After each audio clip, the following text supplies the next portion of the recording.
Thank you for joining Time Out with PSOA. Today we're going to be talking about it takes two people to argue. Sports officials. Do not be one of those in part of the argument. And with that being said, we'd like to thank all of our previous listeners and new listeners. Outside of this podcast, make sure you visit our YouTube channel, Time Out with PSOA, as we are adding video meetings that we completed for football, and we will be adding future plays throughout the season of fall sports, softball and football. But now let's get back to our main topic today. It takes two to argue. Sports officials. Don't be one of those two. Our main topics is how to listen, understanding our own triggers and managing ourselves, how to respond in tough conversations, types of personalities we're going to be working with on the sidelines and in and off the fields. And then we'll have a little funny section at the very end of things that were said in sports games previously and what we should and should not say. So let's get to the main topic. All right. We're not going to be part of the argument, but we are going to have conversations with administrators, with coaches, with players, every once in a while, sometimes spectators. So the first step of not being one of the two to argue is learning how to listen, learning what to listen to, and understanding our own triggers. What we find is when arguments actually do happen, we are sending signals ourselves as sports officials that escalates instead of de-escalates those we are having conversations with. So how to listen and who to listen to. So when it comes to spectators, if spectators get you upset, and that's a trigger for you, it gets you frustrated, change your mindset to understanding that the fans are biased. They are going to react because they always want a game to go one way. And have that mindset of humor, of funny, of it's amusing to hear what they say. Because most of it is we're wrong, you don't know what you're doing. So change that mindset. Instead of it's a personal attack on you as a person, but you want to, that's actually kind of funny what they said. With that being said, if you get continual comments, continual feedback, one example is blue, that strike zone's too small, or basketball official, we don't have to call every single touch foul. If it's continual from one game to the next game, self-evaluate, process what some of those fans and spectators are giving you. But in the end, we're not going to take into heart very much what fans and spectators are giving us, especially when it's amusing, humorous. Enjoy it. The next one is players. All right, we have to learn when we're listening to players. Are they a complainer or are they a legitimate player giving us information? So that's the first thing we must do is, all right, is this player a complainer and they're just trying to get our attention and get the next call for them? Or do they have a legitimate statement, question, comment to us? If we consider it legit, we should listen, be genuine, give them your eye contact, give them your time. And if they're asking a specific question of, can you watch number 58 holding me? Can you watch number 22 when they're running up the basketball court? They're just trying to get me upset. That's legitimate. Let them know you're going to be watching it, looking for it, and then touch base with them again later in the game. If they're just a regular complainer, don't ignore it, but say, son, player, I'll be watching it. I understand your concern. If we see something big, we're going to call something big. Next one we're not going to talk a lot about in this podcast, but we will talk about it in future podcasts. But your partners. We don't, as sports officials, listen to each other as much as we should. And whether it's other partners are afraid to give the feedback because they don't want to attack the sports official, or the sports official that actually wants the feedback, they're not asking for it. So if you're not asking for it, there's nothing to listen to. So sports officials out there, understand we are a team. And if you take a look at sport teams, they play the game, the next day they practice, they improve, they communicate with each other, share film. We should be able to create a safe environment amongst sports officials, amongst our community. When we work a game, yes, we are there to keep the game fair. We are there to keep the game safe. We're there to communicate what the players do. But don't forget to communicate with each other, especially new officials. When you're working with a veteran, start that game off with, if you have anything for me, please give it to me. Or if you're working with another new official, ask them, hey, if I'm doing something kind of funky, let me know. If you're doing something kind of funky, can I let you know? You communicate, you share the information, and then you decide if you want to use it or lose it. Again, it's a conversation. You're not arguing with your partners. You're just opening the environment to, if we see something that could help us be better for our next sporting event, please share it with us. The last group is coaches. This is what we see the most on social media, on television, is coaches and sports officials arguing. Again, the whole point of this podcast is not to be one of those arguing. So we have to, number one, if it's an assistant coach trying to get our attention, and it's in an unsporting way, you just got to remind that assistant coach, any concerns, please go through your head coach, and I'm going to have that conversation with the head coach. If it's a true question, no arguing whatsoever, assistant coach comes up to you, go ahead, answer that question. One day that assistant coach will be a head coach, so don't forget about that. But no arguing with assistant coach, remind them. It's going to go to the head coach, and we are going to listen to the head coach. The next one is understanding, is that head coach doing spontaneous outburst, so picking and choosing when he's bringing stuff to our attention, or is it a continual? And then depending on if it's a continual versus spontaneous will dictate how much we're going to listen to that coach, when we're going to listen to that head coach, and when we're going to respond. So now we know who we're going to listen to, how much we're going to listen to them. We're going to talk about triggers. And when we say triggers, there's actually a lot of body language that we do as sports officials that will upset another person. So it could be, we just don't want to be there that day. So if you're working a game because an assigner begged you well in advance to work the game, don't accept the assignment.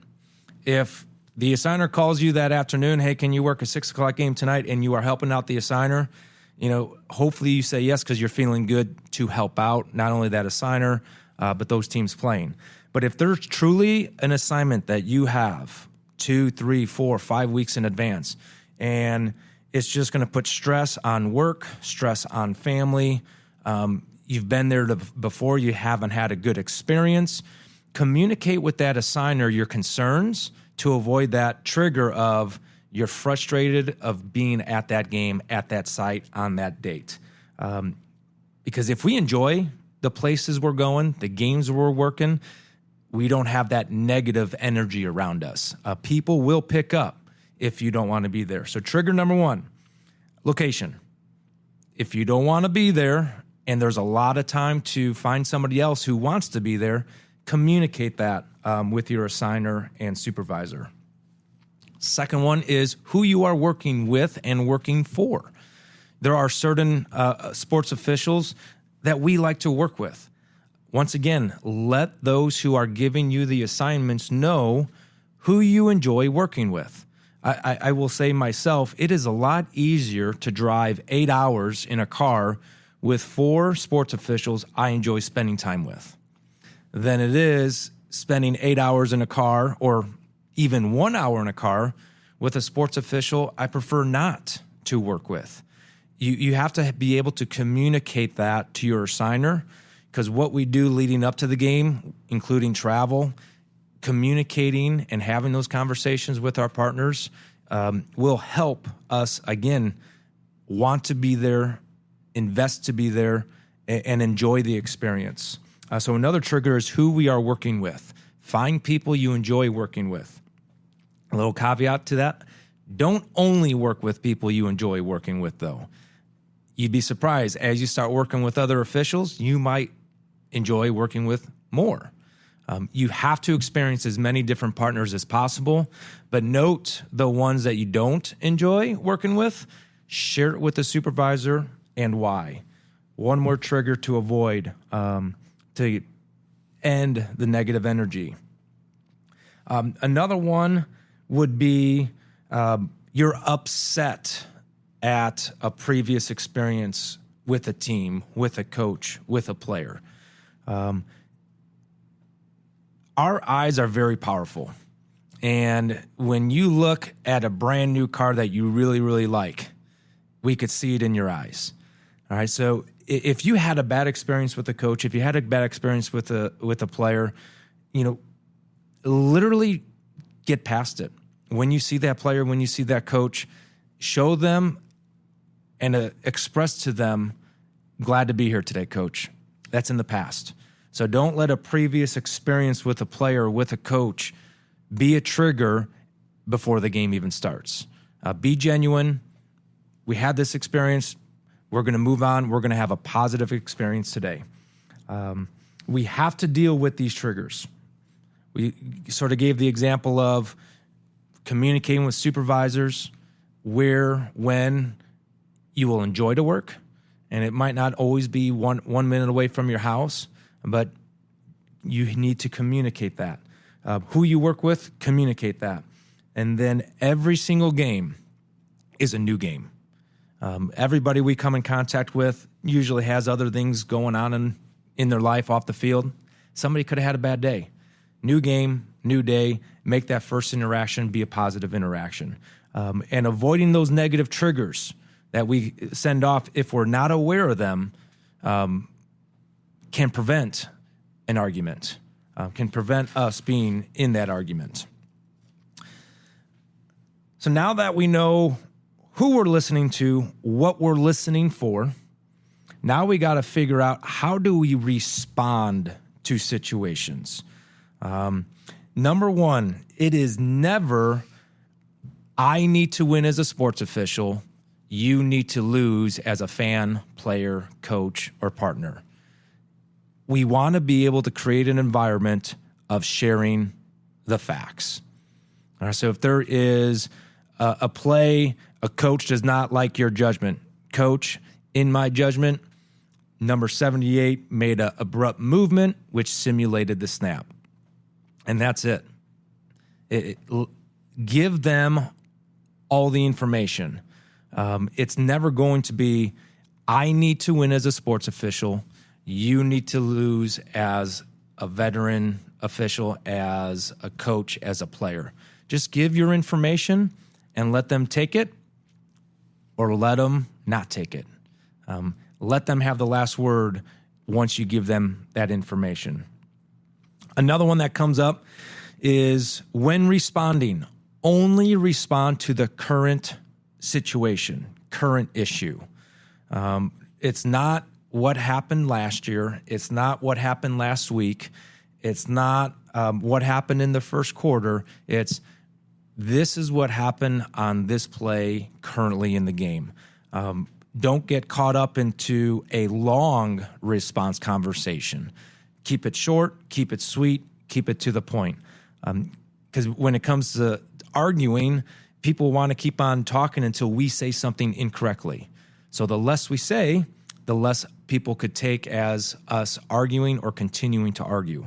So to avoid the argument, keep it short, keep it sweet, keep it to the current issue and situation.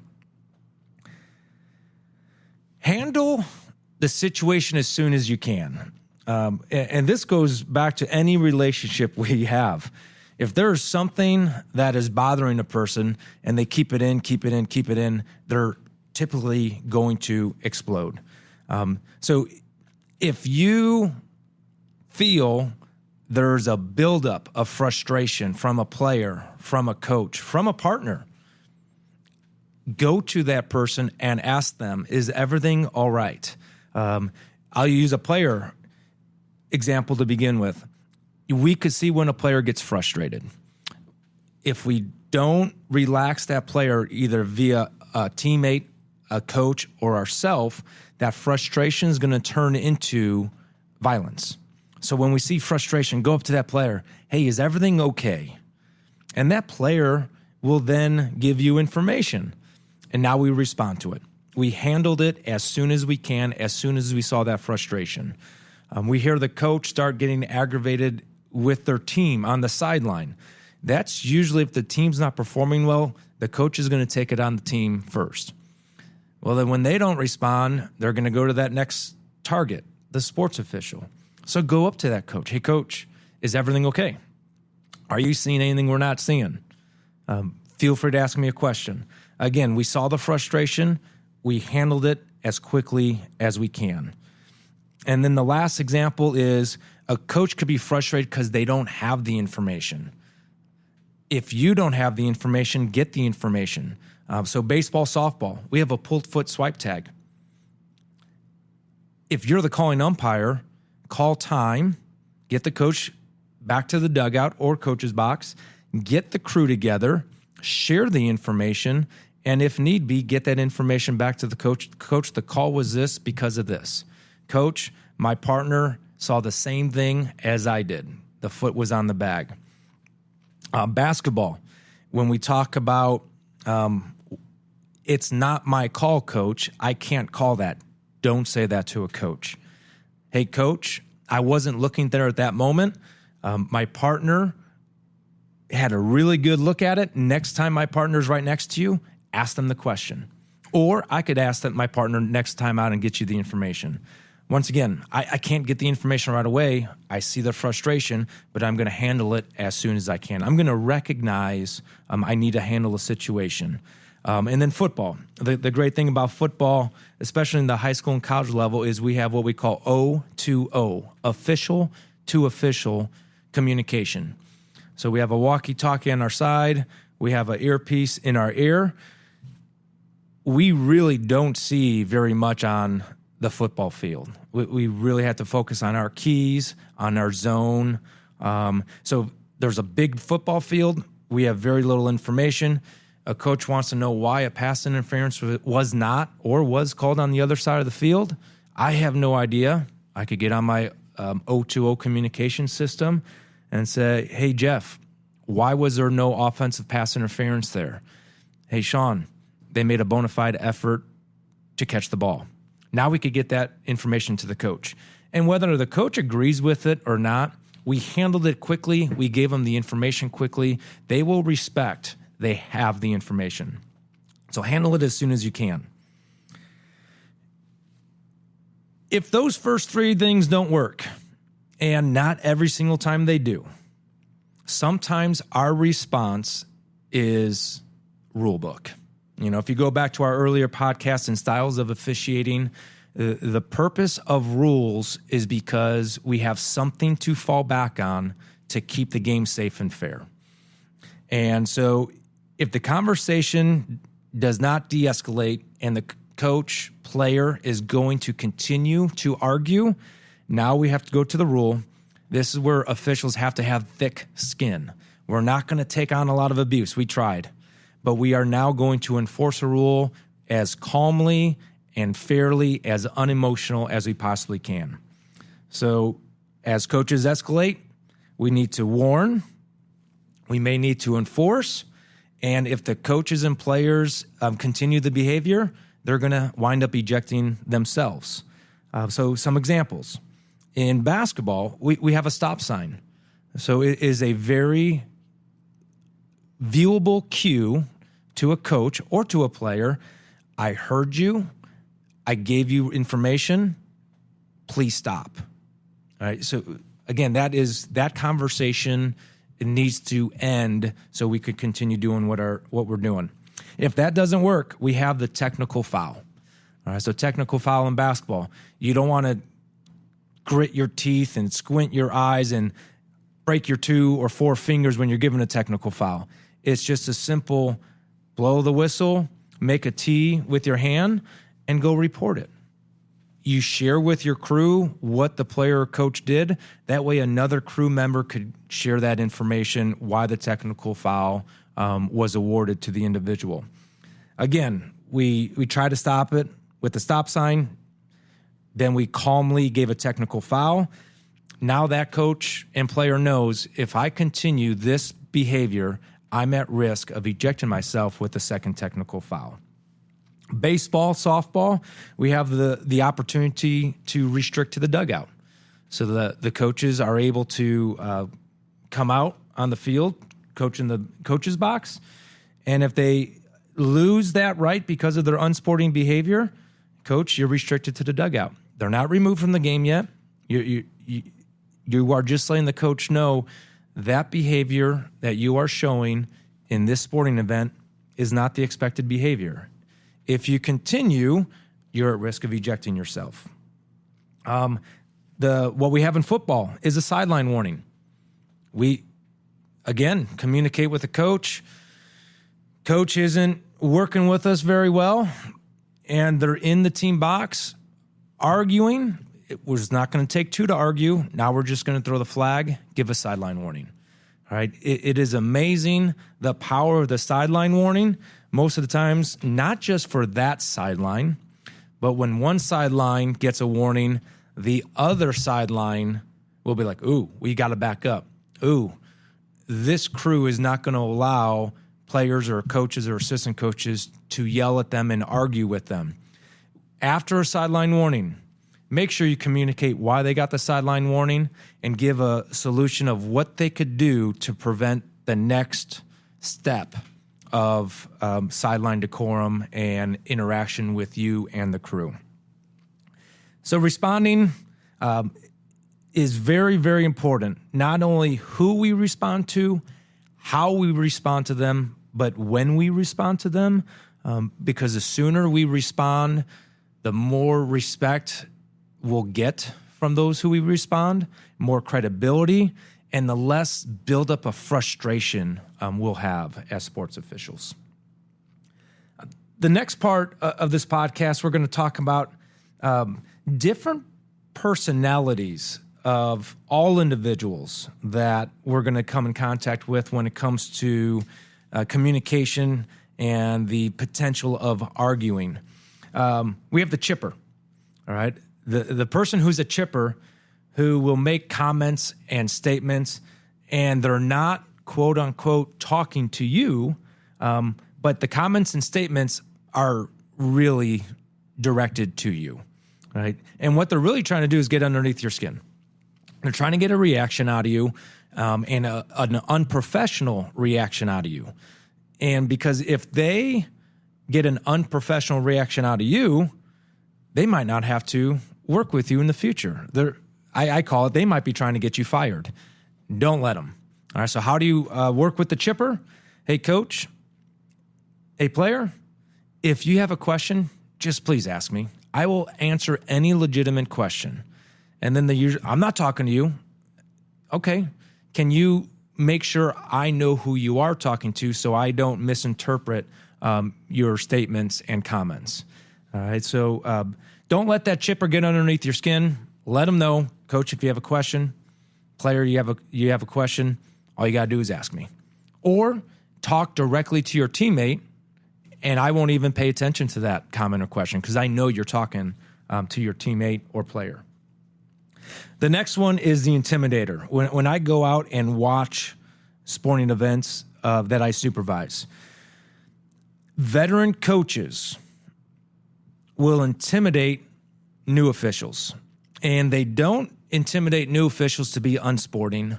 They don't intimidate new officials to get you fired. What they're using the intimidation factor is to gain an advantage in that game. You're a new official. They need to learn your threshold of communication. They need to learn, all right, can I get into this official's head? Because if I'm yelling, screaming, using location, using rate of voice, can I get in that official's head of, man, I'm going to get a call for this coach just so they stop treating me like this?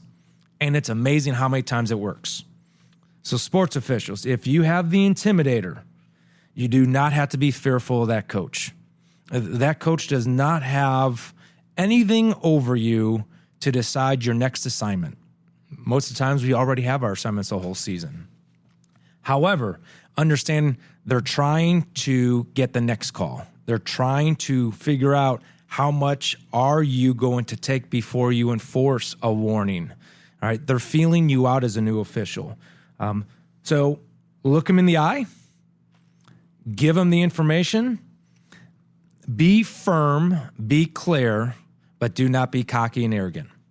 All right, let that coach know you know what you're doing. That's how you work with the intimidator. You let them know, yep, they're trying to see what my line is. They met my line. Coach, this is what I have. This is the rule. This is the mechanic. And you connect it to a rule mechanic. Now you have that coach who's trying to intimidate you, that coach now who trusts you. Clasher. I call this the brother-sister personality. They love each other. We know we need both each other for things to go, but they just always want to clash. Sometimes a coach and official will never like each other. For whatever reason, the first impression was so bad. The one call in their careers together had such an impact on a game in their brain. There's no reconciliation whatsoever. The best way to deal with a clasher, again, you're not going to change their perspective of you or your crew. Just kill them with kindness. Stay professional. Stay calm. Give them the utmost respect like you would give any other coach, and kill them with kindness. Thank yous and your welcomes will go a far way with the clasher. Because as you are professional with that clasher, people are going to hear those conversations, communications. And the other people associated with that clasher might even help convince that clasher, coach or teammate, what's your issue with that sports official? They're doing nothing but being nice to you, and you keep on going at them. Just what's going on? And that could probably end that clash between the sports official and that individual. The best type of personality, the legitimate arguer. If I have a person that I've officiated for, I don't know, we'll say 5-10 years, whether that be a coach or a player from junior high, high school, now I see them in college, and I have zero issues with this player, and I know they're a good teammate. I know they're courteous to other sports officials. I've seen them play the past 5 or 10 years. Now, all of a sudden, they're arguing with me in that game. All right, there's a legitimate thing going on here.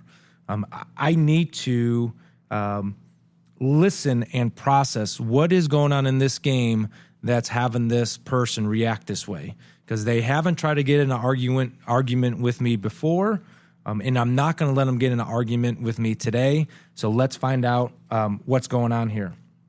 Best way to do this is coach, player. This is what I have from my angle of where I was standing.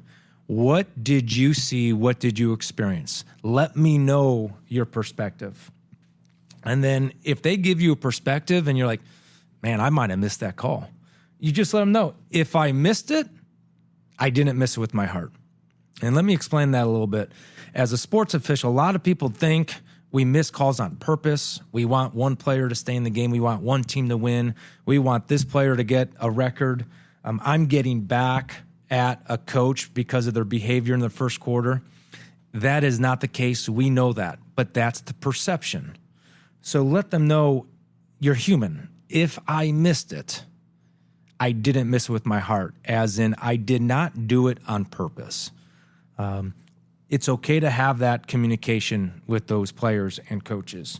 Or you can say, I might have missed that call. I'm going to do everything I can to not miss a similar call in the future in the game. Process.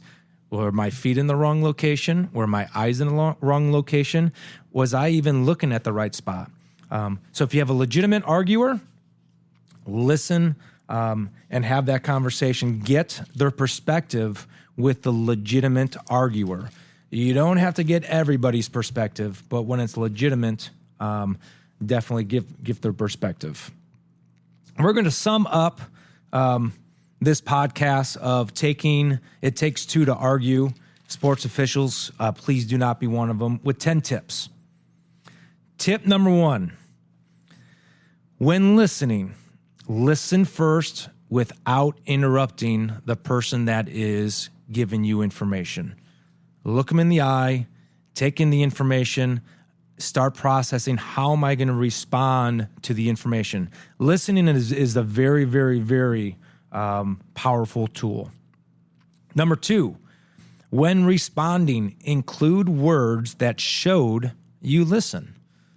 All right, so if have a coach coming up to me, number 78 is holding every single play, Sean. Pause. Coach, I'm going to watch number 78, the next 3 plays, and I'm going to provide you information of how I see them blocking. All right, I just used the word number 78. Holding, blocking. Okay? I am paying attention to that conversation. On judgments, there's no debates. Just give the individual, the party involved, the information you have. Again, it's not I'm right, you're wrong. All right? That has to be a block, not a charge, Sean. Coach, I have legal guarding position, contact in the torso. No debate. Move on to the next play. Number 4, stay on topic and the subject at hand. Do not bring up anything previous that happened. Coach, the question is for this travel. I have the right foot as a pivot foot, and it was lifted before the dribble started. Stay on that topic, not the 10 travel calls or no calls we had last year. Number 5, show confidence, not arrogance. This is the approachableness. People, coaches will always say, they're not approachable. What do you mean I'm not approachable? I listened to everything he said, but it's how you listened. All right, be confident, eye contact, body language, stand tall. You don't have to have your chest out. Just stand tall and listen. Number 6, if you're angry and you feel like you're angry, walk away. This is where, Coach, I'm going to work this next play and I'm going to get back to you. Take a deep breath. My best story of doing this was a college football game, and I was so angry, I threw the flag. And that's how I chose to get away. I threw the flag high into the air.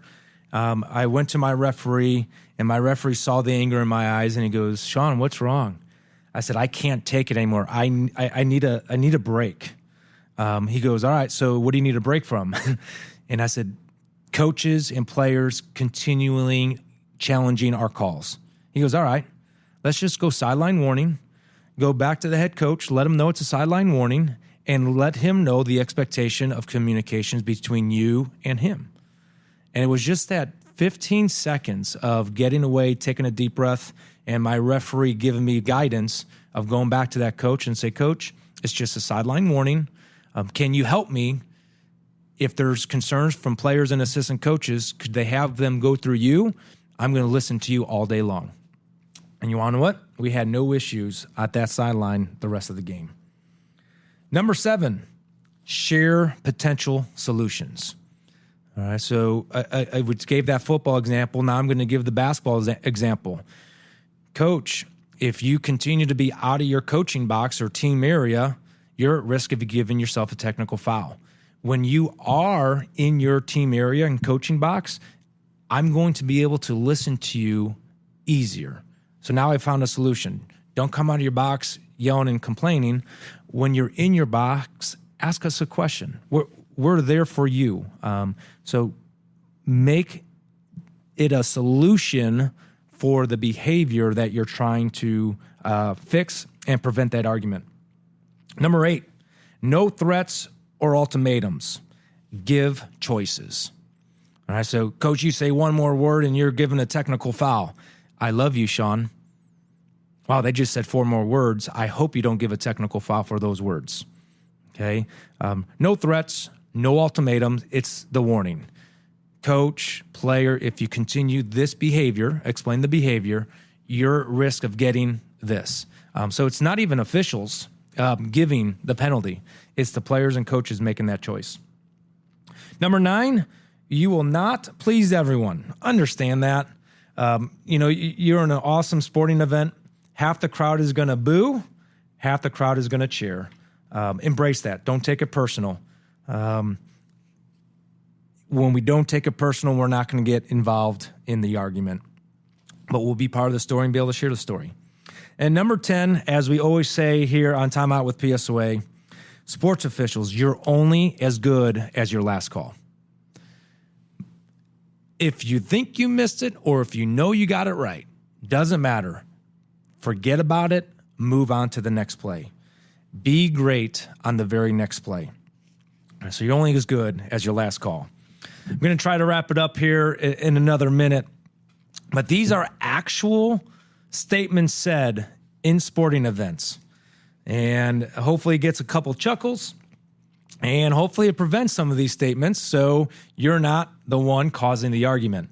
So this is what the coach said. You've got to call that. It's unbelievable that you wouldn't call that.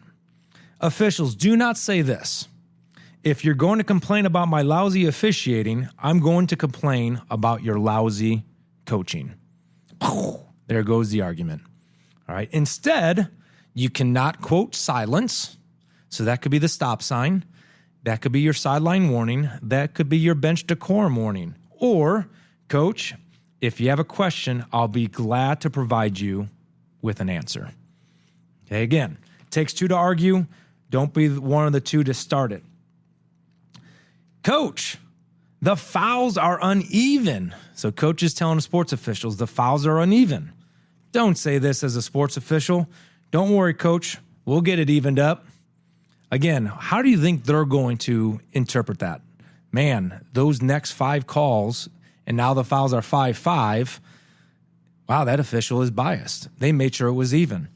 We're going to keep it safe and fair, not even. But you can say this. If the same play happens for either team, we will call it, coach. I called it for you. I'm going to call it for them as well, coach. I'm going to have similar behaviors, have similar results. The last one, player saying to an official, you suck. Any personal comment directed towards an official, do not say this, so do you. There goes the argument. All right, don't be part of that argument.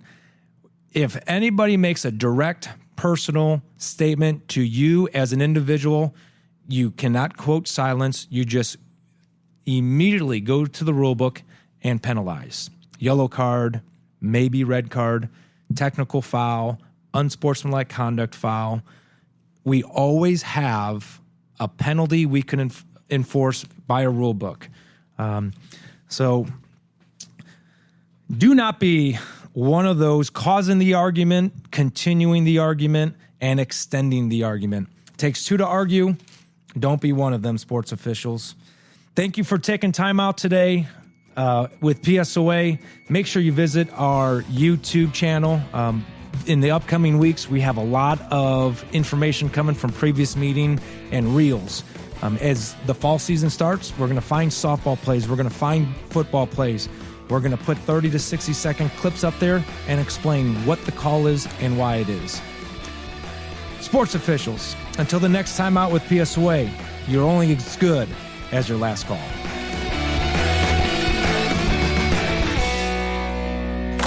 A Hurrdat Sports Network production.